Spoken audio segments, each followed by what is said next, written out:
चाहूँगा कुछ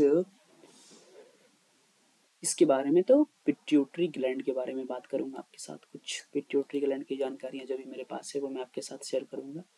तो बिना ज़्यादा बात किए आइए टॉपिक पे आते हैं। तो पिट्यूटरी ग्लैंड का मेनली एक एंडोक्राइन ग्लैंड है, जो आपको पता ही होगा। एंडोक्राइन ग्लैंड मतलब कि हार्मोन रिलीज करता है डायरेक्ट ब्लड वेसल में, कोई डक्ट प्रेजेंट नहीं होता इसके पास। तो स्पेसिफिक कोई ऑर्गन के लिए ये लोग कंसंट्रेटेड नहीं होते, ब्लड में जाते हैं, ब्लड अपना काम जहाँ जहाँ कर रहा है वहाँ वहाँ इनका काम होगा ही, मतलब होल बॉडी के लिए जाने जाते हैं। तो अब देखिए कि इसमें से हम लोग बात करते थे सबसे पहले हाइपोथैलेमस। हाइपोथैलेमस जो है मास्टर ग्लैंड है किसका, पिट्यूटरी का भी मास्टर है। वैसे पिट्यूटरी को भी मास्टर ग्लैंड कहा जाता है, तो मास्टर का मास्टर ग्लैंड कौन है, हाइपोथैलेमस। तो पिट्यूटरी ग्लैंड का दो पार्ट है, एंटीरियर पिट्यूटरी ग्लैंड और पोस्टीरियर पिट्यूटरी ग्लैंड। तो एंटीरियर और पोस्टीरियर में बात करते हैं तो दोनों का अलग अलग काम है और बीच में एक इंटरमीडिया है। तो देखिए आप लोग इस क्रॉस सेक्शन में ये छोटा सा जो ये आपका पिट्यूटरी ग्लैंड है, इसके ऊपर हाइपोथैलेमस, ये पूरा पार्ट यहाँ से जो है ये हाइपोथैलेमस ऊपरी पार्ट है। तो हाइपोथैलेमस बहुत ज़्यादा इसको हेल्प करता है काम करने में। आइए इसके बारे में जानकारी जो भी है वो हम लोग देखते हैं। तो पोस्टीरियर पिट्यूटरी को कहा जाता है न्यूरो हाइपोप्सिस और एंटीरियर पिट्यूटरी को कहा जाता है एडेनो हाइपोप्सिस। ये दो मेन चीज़ें जो मैं आपको बताना चाहूँगा। इसके अलावा इधर जो जानकारी है उसमें वो कुछ समझ में ऐसा अभी नहीं आएगा, क्योंकि इसमें जो अब मैं आपके साथ मेन बात करूंगा वो हार्मोन के बारे में बात करना चाहूँगा। सबसे पहले हार्मोन और पोस्टीरियर पिट्यूटरी में क्या क्या आता है, तो टू मेजर हार्मोन्स रिलीज करता है posterior pituitary. Anti diuretic hormone ADH, अभी इसको एंटी डायूरेटिक हार्मोन क्यों कहते हैं ये समझ में आएगा आपको, और ऑक्सीटोसिन कहा जाता है। ठीक है, तो these hormones are synthesized in the cell bodies of the neurons in the hypothalamus and transported down axons of the neurons, releasing through the infundibulum. ADH and oxytocin are concentrated and stored in the pars nervosa। देखो आप देखो सब चीज देखो, parse nervosa यहाँ है, infundibulum जो सुना आपने, हाइपोथैलेमस। तो हाइपोथैलेमस में क्या चीज होता है, these hormones are synthesized in the cell bodies of the neuron in the hypothalamus। synthesize कहा जाता है ये दोनों हार्मोन, ये दोनों हार्मोन सिंथेसाइज होता है आपका हाइपोथैलेमस में, and transported down the axons of the neurons running through the infundibulum. ये इनफंडिबुलम के थ्रू ही इसका ट्रांसमिशन होता है नीचे की ओर, transported down axon of the neurons of the infundibulum. ADH and oxytocin are concentrated and stored in the pars nervosa। ADH and oxytocin are concentration and stored in the pars nervosa। यहाँ बन के इसको भेजा कहाँ जाता है, यहाँ parse nervosa, ये पार्ट जो आप देख रहे हैं आप इसका डायग्राम बना लीजिएगा घर में कॉपी में। पार्स नर्वोसा जो ये पार्ट है यहाँ पर नीचे वाला भाग में स्टोर होता है, बन के आता है कहाँ से, हाइपोथैलेमस से स्टोर होता है इस जगह, आता किसके थ्रू है, इनफंडिबुलम के थ्रू। ठीक है, इतना जानकारी आप समझ गए होंगे। Both the peptides hormones and as they are produced in by the neurons they are often called न्यूरोपेप्टाइड्स। तो इनको न्यूरोपेप्टाइड्स भी कहा जाता है क्योंकि न्यूरॉन की वजह से इनका प्रोडक्शन होता है। तो आगे हम लोग जो मेन जानकारी एंटी डायूरेटिक हार्मोन के बारे में उसको समझते हैं। तो ADH plays a vital role in regulating fluid balance and blood pressure. तो सबसे पहला काम इसका क्या है कि जो भी फ्लूइड द्रव का मात्रा और ब्लड प्रेशर, क्योंकि ब्लड भी एक तरह का फ्लूइड ही है, उसका जो भी वर्क का जो भी रेगुलेशन है, जो भी कैसे काम करेगा, किधर क्या होगा, उसको ये देखता है किस तरह से, किधर क्या है नहीं है। देखो specialized osmoreceptors located in the hypothalamus continually monitor the solute concentration of the blood। तो क्या समझ में आ रहा है, स्पेशलाइज्ड ऑस्मोरिसेप्टर्स कहाँ लोकेटेड है, osmoreceptor located in hypothalamus continuously monitor the solute concentration. हरदम मॉनिटर कौन कर रहा है, जो कि ऑस्मो रिसेप्टर्स एक तरह का रिसेप्टर्स है, कहाँ प्रेजेंट है हाइपोथैलेमस में, क्या हरदम मॉनिटर कर रहा है, सॉल्यूट कंसंट्रेशन। किसका सॉल्यूट कंसंट्रेशन, ब्लड का। ब्लड का जो भी सॉल्यूट का कंसंट्रेशन है उसको मॉनिटर कर रहा है हमेशा। काहे कर रहा है, अच्छा देखते हैं।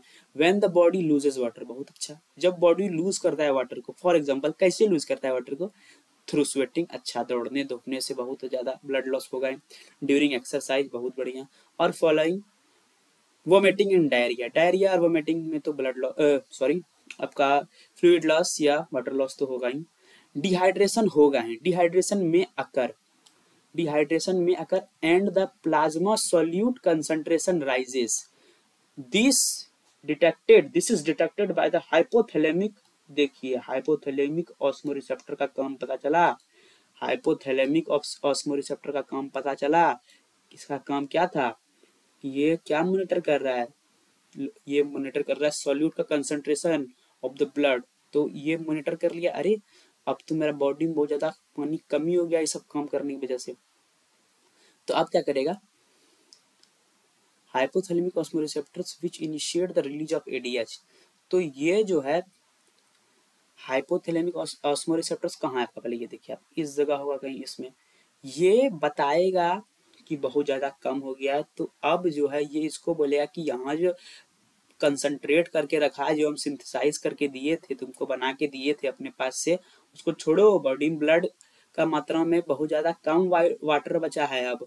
सो बॉडी में बहुत ज्यादा लॉस हो गया है वाटर का, कंसंट्रेशन ऑफ सॉल्यूट बढ़ गया है कहाँ, तो ब्लड में सॉल्यूट बढ़ गया है, प्लाज्मा सॉल्यूट कंसंट्रेशन राइजेस। आप इसको देखिए यहाँ पर, plasma solute concentration rises, this is detected by hypothalamic ऑस्मोरिसेप्टर्स।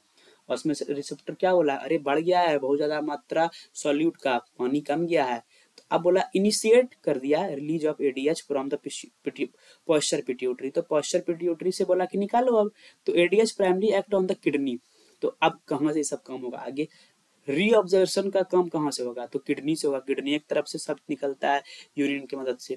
तो increasing the volume of fluid absorbed from the renal filter back into the blood.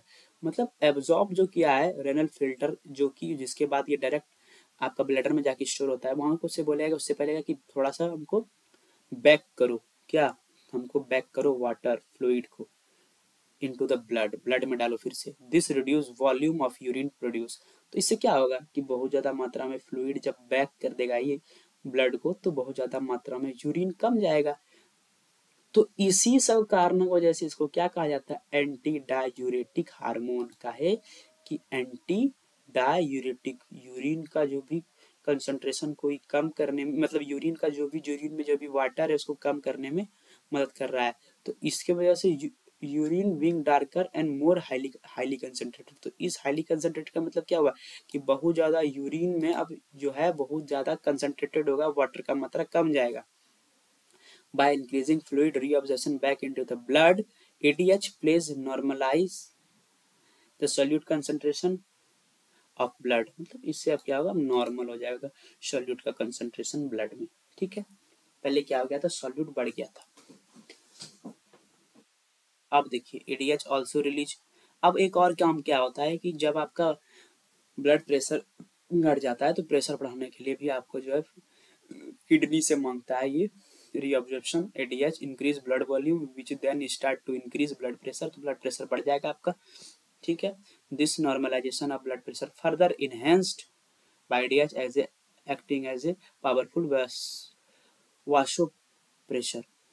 तो आपको इतना समझ में आया होगा कि दो काम था इसका, कि कैसे ये ब्लड प्रेशर बढ़ा दिया और कैसे ये डिहाइड्रेशन को खत्म करके बॉडी को रिहाइड्रेट, मतलब कि हाइड्रेशन फिर से कर दिया बॉडी में।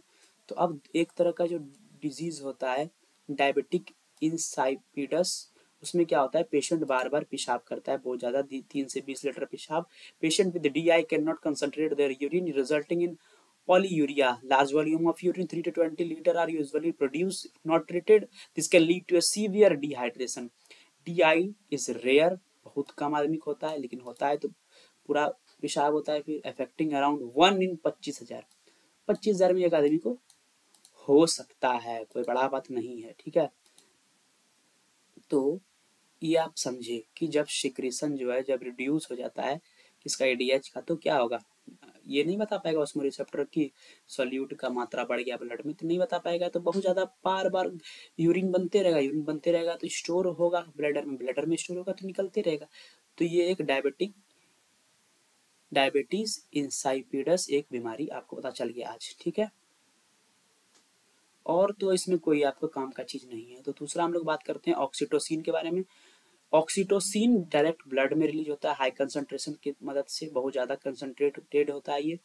और इसका आप देखिए वर्क क्या होता है, इनिशिएट क्या करता है, इनिशिएट परसुएशन चाइल्ड बर्थ। देखिए तो इसको बर्थ हार्मोन इसलिए कहा जाता है क्योंकि ये बर्थ में जो भी है वो मदद करता है। By stimulating concentration of the myometrium muscular layer of the uterus. तो यूटेरस में जो जब बेबी होने वाला होता है तो मदर के यूटेरस में जो भी कंट्रैक्शन जो भी पैदा करता है, जैसे बहुत ज़्यादा दर्द होता है, तो वो काम जिसकी वजह से बच्चा को बाहर आने में मतलब मदद करता है, एक तरह से कंट्रैक्ट करता है, तो उससे क्या होता है, नॉर्मल डिलीवरी का संभावना बढ़ जाता है, ऑपरेशन का संभावना बहुत कम हो जाता है। तो यही ऑक्सीटोसिन ही तभी मदर में रिलीज हो रहा होता है जब उनको बहुत ज़्यादा पेन होता है। ऑक्सीटोसिन जो है लेबर पेन भी कहते हैं इसकी वजह से जो होता है। ऑक्सीटोसिन के बारे में ये चीज़ आपको पता चला। और क्या है, अब देखिए, oxytocin also stimulate the let down reflex in lactating mother. Here the smooth muscle lining of the milk ducts in the breast contract, making milk available to the baby during suckling. तो अब देखिए क्या होता है, एक और इसका काम क्या है कि जब अब माँ को बच्ची को दूध पिलाना होगा तो उस समय जो भी मिल्क डक्ट में कॉन्ट्रैक्शन पैदा करता है, जिससे कि जब सकलिंग कर रहा होता है बच्चा तो उस समय उसको मिल्क अवेलेबल किया जाता है, क्योंकि ये स्टिमुलेट करता है कि नीचे आए बहुत ज़्यादा मात्रा में आपका दूध, जिससे कि ये डक्ट के माध्यम से जब बच्चा सक करे तो उसको मिल्क अवेलेबल हो जाए। तो ये काम भी किसका है, स्टिमुलेट करने का। ये काम भी आपका ऑक्सीटोसिन ही करता है। और ऑक्सीटोसिन को लव हार्मोन भी कहा जाता है। लव हार्मोन इसलिए कहा जाता है क्योंकि ये बहुत महत्वपूर्ण काम प्रमोट करता है मदर बेबी का बॉन्डिंग। माँ बच्चे में इतना ज़्यादा प्यार जो होता है उसके पीछे का क्या कारण है, ये ऑक्सीटोसिन ही है। ऑक्सीटोसिन ही जो है आपका वही कारण है मदर और बच्चे में इतने प्यार का, क्योंकि ये दोनों का बॉन्ड बनाता है। It's also through the two facilitate pair bonding between, ये पार्टनर के बीच में भी बॉन्डिंग का काम करता है। दो पार्टनर जो होते हैं हस्बैंड वाइफ, उसके बीच में भी जो भी इनके बीच में ऑक्सीटोसिन का जब भी रिलीज होता है तो उनके बीच में भी एक जो भी सोच होता है उनका गहरा होता है अपने जो भी रिश्ते को लेकर के। तो ये भी एक अच्छा इसका काम है। Evidence is also emerging that oxytocin has other psychological effects such as reducing anxiety भी कम करता है, प्रमोटिंग मैटरनल बिहेवियर। ठीक है, तो ये सब दो आपका हार्मोन आपका जो भी था पोस्टीरियर पिट्यूटरी के बारे में वो मैंने आपको समझा दिया है। I hope you guys like the video and keep supporting us, like and subscribe the channel for more videos.